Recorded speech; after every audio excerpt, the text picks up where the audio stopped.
పశ్చిమ గోదావరి జిల్లా భీమవరంలో కాంగ్రెస్ జిల్లా అధ్యక్షుడు అంకెం సీతారాం కూటమి ప్రభుత్వంపై తీవ్ర విమర్శలు చేశారు. బీజేపీ, టీడీపీ, జనసేనకు ఓటు వేసిన ప్రజలు ఇప్పుడు ఇబ్బందులు పడుతున్నారన్నారు.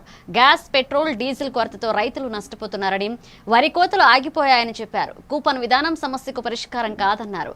విద్యుత్ కోతలతో ఆక్వా రంగం దెబ్బతింటోందని, చేపలు, రొయ్యలు చనిపోతున్నాయని ఆవేదన వ్యక్తం చేశారు.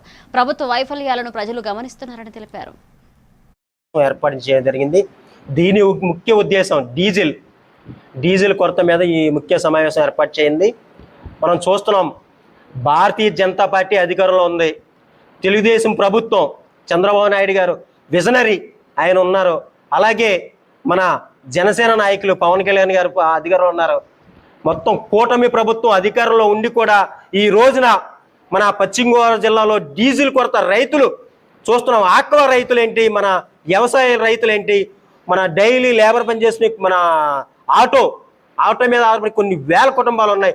ఆటో వాళ్ళు ఏంటి, ఇక్కడి నుంచి మన చూసుకుంటే తిరుపతి నుంచి వైజాగ్ దాకా ఎవరన్నా ప్రయాణం చేయాలన్నా కూడా చాలా ఇబ్బందులకు గురవుతున్నారు.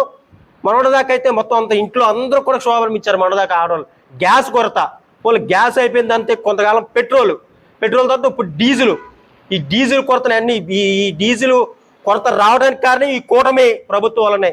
ఈ కూటమి ప్రభుత్వం కొంచెం ముందడుగు వేయకుండా ఆలోచన చేసుంటే ఈ రోజున మన పశ్చిమ గోదావరి జిల్లాలో రైతులు ఎవరు కూడా ఇబ్బంది పడేవారు కాదు. ఆక్వా రైతులతో సహా అందరూ కూడా. ఆక్వా రైతులకి మెయిన్ ఇబ్బంది నైట్ టైం కరెంటు పోతుంది. కరెంటు పోయినప్పుడు వెంటనే జనరేటర్ ఆన్ చేసుకోవాలి. ఒక్క 10 నిమిషాలు తేడా వచ్చినా ఆ రొయ్యల పంట ఎంతో నష్టపోతారు. కొన్ని లక్షలు పెట్టుబడి పెట్టి ఉంటారు అందరూ కూడా. అలాంటి పెట్టుబడి పోయే అవకాశం ఉంది. అందరికీ నమస్కారం. ఈరోజు మా పశ్చిమ గోదావరి జిల్లా కాంగ్రెస్ పార్టీ